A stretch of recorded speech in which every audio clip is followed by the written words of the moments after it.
ముఖ్యంగా కొండలు, బిల్డింగ్ చూడండి ఎంత అద్భుతంగా ఉందో. ఒక వనంలాగా ఉంది.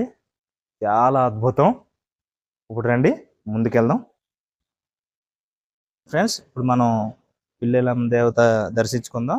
అంతకన్నా ముందు ఇక్కడ రాగి చెట్టు, వేప చెట్టు కలిసి ఉంది చూడండి, అమ్మవారి ఆశీస్సులతోటి. చూడండి ఇప్పుడు మనం తల్లిని దర్శించుకుందాం. చూడండి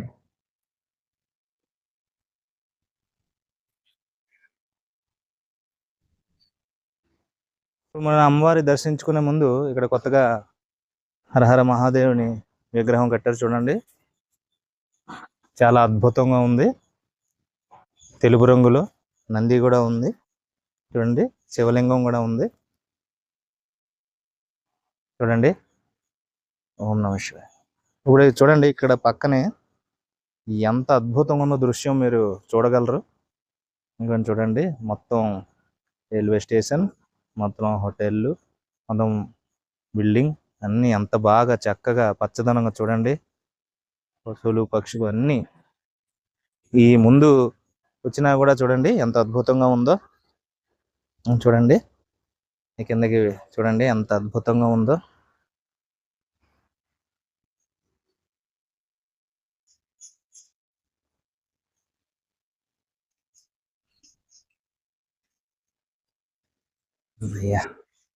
ఫ్రెండ్స్, ఆఖరికి అమ్మవారి దర్శించుకోవడానికి మీదకి వచ్చేసాము. ఇప్పుడు తల్లిని దర్శించుకుందాం రండి. ఇక్కడ కొబ్బరికాయ కొట్టే స్థలం చూడండి.